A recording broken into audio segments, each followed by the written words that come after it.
आप सभी दर्शकों को मेरा नमस्ते। आज मैं बात करूंगा विवाह प्रमाण पत्र की। विवाह प्रमाण पत्र, इसकी आवश्यकता क्यों पड़ी? पहले तो नहीं लगता था।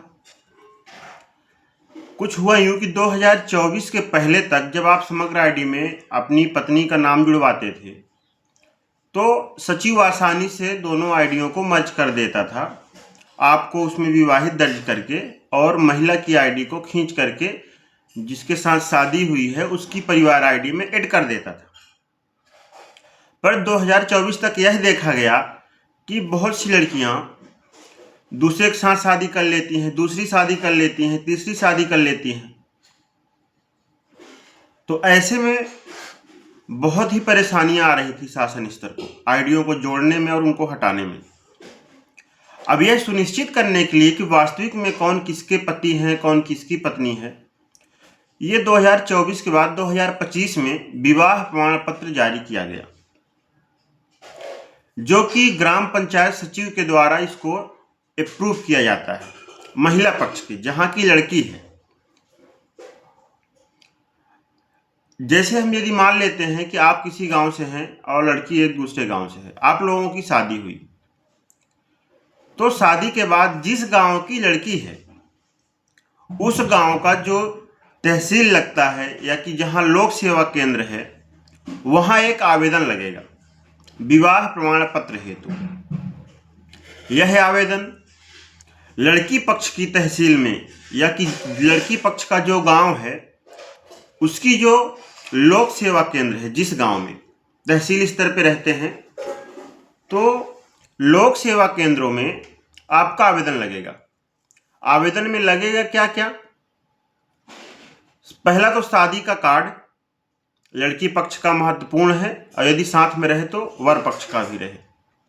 दूसरी चीज आधार कार्ड, समग्र आईडी दोनों लोगों की, और जयमाला की फोटो शादी होने टाइम की। जरूरी नहीं है कि जयमाला की हो, दोनों लोगों की साथ की फोटो हो, शादी की फोटो होनी चाहिए, चाहे वो अगल बगल ही क्यों ना खड़े हो। कुछ जन्म प्रमाण पत्र के लिए कुछ प्रूफ हो, जैसे अंक सूची हो गई। यदि अंक सूची नहीं है तो भी आधार कार्ड या परिचय पत्र है तो उससे आपका काम हो जाएगा। और आपको एक स्टाम्प बनवाना पड़ेगा 100 रुपए का, उसमें नोटरी करवाना पड़ेगा। यह नोटरी लड़की करेगी कि मेरी शादी फला गांव के फला व्यक्ति के लड़के के साथ, जिसका नाम ये है, इसके साथ हुई है। मैंने अपनी स्वेच्छा से शादी किया है, मेरे माता पिता की मर्जी से ये शादी हुई है। और उस स्टाम्प में नोटरी होगी और लड़की का हस्ताक्षर होगा। और यह नोटरी वाला कागज 100 रुपए का जो स्टाम्प वाला है, आपका विवाह प्रमाण पत्र का आवेदन का फॉर्म, उसको आप भरेंगे। उसमें 5 गवाह लगेंगे जो शादी होने के टाइम पे थे। जिस पंडित ने शादी करवाई है उनका नाम, उनका मोबाइल नंबर, जो नौवा आपकी शादी में था उसका नाम, उसका मोबाइल नंबर, और गवाहों का नाम और उनका मोबाइल नंबर। ये सारी चीजें आपके फॉर्म में लगेंगी। साथ में आधार कार्ड, दोनों लोगों का शादी का कार्ड, समग्र आईडी, मोबाइल नंबर, जयमाला की फोटो, इन दस्तावेजों को नत्थी करके एक फाइल बना करके आप अपने लोक सेवा केंद्र में जमा कर देंगे। जब यह कागज आपका लोक सेवा केंद्र में जमा हो जाएगा तो वहां से ऑनलाइन होने के बाद 15 से 20 दिन का टाइम रहता है। यह ऑनलाइन रिक्वेस्ट आपके लड़की के, जिस गांव की लड़की है उस गांव के ग्राम पंचायत सचिव के आईडी पासवर्ड में ये रिक्वेस्ट आएगी, और सचिव उस आईडी पासवर्ड की लॉगिन करेगा और उस लॉगिन में वह देखेगा कि किसकी रिक्वेस्ट आई है, किस लड़की की शादी हुई है। क्योंकि ग्राम पंचायत में यदि कोई भी काम होता है, बड़ा काम, शादी ब्याह, तो वहां पे सचिव को या सरपंच को पता होता है बहुत ही अच्छी तरीके से। तो सचिव यह निश्चित करेगा कि हाँ, फलाने व्यक्ति के लड़की की शादी फलाने व्यक्ति के लड़के के साथ इस गांव में हुई है, और वह आवेदन में देखेगा क्या वही लड़के हैं, क्या वही लड़कियां हैं, क्योंकि सामान्यतः सचिव ही उस शादी में जाते ही हैं, तो उनको अच्छे से पता होता है। और उनके पास जो फाइल आएगी उस दस्तावेज को देख करके वह इसको प्रमाणित करेंगे कि हाँ, वास्तव में इनकी शादी हुई है, और इसको वह अप्रूव करेंगे। अप्रूव होने के बाद आप एमपी ऑनलाइन की शॉप में जा करके और अपना विवाह प्रमाण पत्र निकलवा सकते हैं। जानकारी जो आपकी जीवन बदल दे, इसलिए इस चैनल को सब्सक्राइब जरूर करें। मैं सुभाष पांडे आपको ऐसी ही महत्वपूर्ण जानकारियां देता रहूंगा और साथ ही मैं आप लोगों तक यह महत्वपूर्ण जानकारियां पहुंचाता हूं, तो उसके लिए आप मेरे चैनल को सब्सक्राइब और लाइक जरूर करें और भी इन वीडियो को बहुत से लोगों तक भेजें, जिससे सभी इन जानकारियों से अवगत हो पाएं। क्योंकि यदि आपको जानकारी है तो आपका जीवन एक नई दिशा की ओर जाता है। तो आइए हम आगे बात करते हैं। इस विवाह प्रमाण पत्र को आप जब प्रिंट निकलवा लेंगे तो इससे होगा क्या? इस विवाह प्रमाण पत्र के माध्यम से आप लड़की के आधार कार्ड का पता चेंज करवा सकते हैं। क्योंकि जब भी किसी की शादी किसी लड़के के साथ होती है तो उसका महत्वपूर्ण एक काम होता है कि वह पहले तो लड़की को समग्र आईडी में अपने ऐड करवाए। वहाँ की जो उसकी समग्र आईडी है उस लड़की की समग्र आईडी को अपने आईडी में ऐड करवाए। फिर वह चाहते हैं कि हम अपनी परिवार आईडी अलग कर लें, जिससे हमें शासन स्तर से जो योजनाएं प्राप्त हो रही हैं, जैसे उज्ज्वला योजना कनेक्शन, आपका पीएम आवास, तो इनका लाभ भी हम ले पाएँ।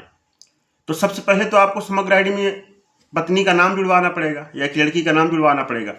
तो उसके लिए आप विवाह प्रमाण पत्र की फोटोकॉपी, आधार कार्ड और समग्र आईडी की फोटोकॉपी, आधार कार्ड और समग्र आईडी लड़की पक्ष की और लड़के पक्ष की दोनों लोगों की लगेगी।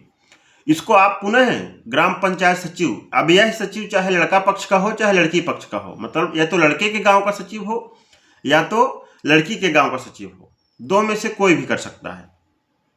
यह कागज आप ले जाकर के सचिव को देंगे तो सचिव लड़की की आईडी और लड़के की आईडी को विवाहित मर्ज करके और इकट्ठा कर देगा। आईडी हमेशा खींच के लड़की की आती है, मतलब लड़के की परिवार आईडी में लड़की की आईडी वहां से हट करके और लड़के की परिवार आईडी में आकर के जुड़ जाएगी।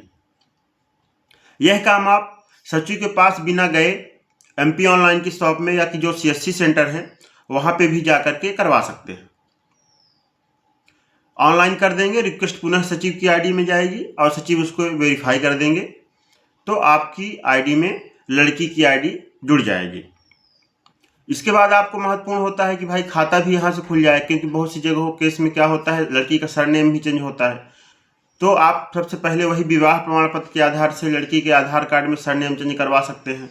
फिर आप उसी विवाह प्रमाण पत्र के आधार से परिचय पत्र बनवाएंगे कि इनकी शादी यहाँ हुई है, इनका परिचय पत्र हमारे इस गाँव में बनाया जाए। फिर आप बैंक में खाता खुलवाएंगे, तो बहुत सारे कागजों को बनवाना पड़ता है। तो अन्य कागजों के बारे में हम किसी अगली वीडियो में बात करेंगे। अभी आज के लिए महत्वपूर्ण जानकारी थी विवाह प्रमाण पत्र क्यों आवश्यक पड़ा, क्योंकि 2024 तक यह देखा गया कि बहुत सारी लड़कियां यहाँ शादी की तो वहाँ आईडी जोड़ दी गई, फिर दूसरी जगह वो यदि चली जाती हैं तो आईडी तो यहाँ है। अच्छा, फिर बहुत से केसों में शिकायतें भी हुई कि मेरी आईडी वहाँ सचिव जबरदस्ती जोड़ दिया है, मेरी शादी यहाँ हुई है, लेकिन जबकि पहली शादी उसकी दूसरी जगह हुई थी तो वहाँ तो सचिव ने नाम जोड़ दिया था कि हाँ इनकी शादी हो गई है। अब सचिव क्या करे? तो इसीलिए स्टाम्प की जरूरत पड़ी कि आप नोटरी करवा के दो कि मेरी शादी इसके साथ हुई है, और यह नोटरी हमेशा लड़की के पक्ष से ली जाती है। लड़की प्रमाणित करती है कि हाँ मेरी शादी इनके साथ हुई। इस तरह से इसकी जरूरत पड़ी कि सचिव और ग्राम पंचायत स्तर पर कोई यह न कहे कि हमारी आईडी यहाँ कैसे जोड़ दी गई। तो यह होता है नोटरी, तो जो आपसे स्टाम्प में लिखित रूप में लिया जाता है लड़की के माध्यम से। लड़की यह प्रमाणित करके देती है कि मेरी शादी इनके साथ हुई है, अतः मेरी आईडी इनके साथ जोड़ी जाए, मेरा विवाह प्रमाण बना दिया जाए। उसी विवाह प्रमाण पत्र के आधार से आप समस्त संबंधित जो भी आपके काम हैं, जैसे आपका आधार कार्ड बनना हुआ, परिचय पत्र बनना हुआ, जिसको हम वोटर आईडी बोलते हैं, है ना, यह दो महत्वपूर्ण कागज आपके बन गए तो आधार कार्ड से पैन कार्ड भी आपका बन जाएगा। पैन कार्ड बन गया, परिचय पत्र बन गया, आधार कार्ड बन गया, तो आप बैंक में खाता आसानी से खुलवा सकते हैं। फिर आप ई श्रम कार्ड बनवा सकते हैं, फिर आपको संबल कार्ड की भी आवश्यकता पड़ेगी, फिर आपको आयुष्मान कार्ड की भी आवश्यकता पड़ेगी। तो इस तरह से बहुत सारी योजनाएं हैं जो शासन स्तर से चलाई जा रही हैं, जिसको बनवाने के लिए आपको सबसे पहला जो काम होता है वह आपका कागज अपडेटेड होना चाहिए। वर्तमान में जो महत्वपूर्ण कार्य है, आधार कार्ड, आपका पैन कार्ड, आपका वोटर आईडी कार्ड, आपका आयुष्मान कार्ड, संबल कार्ड, ई श्रम कार्ड, इन सब कार्डों की आवश्यकता आपको पड़ती है।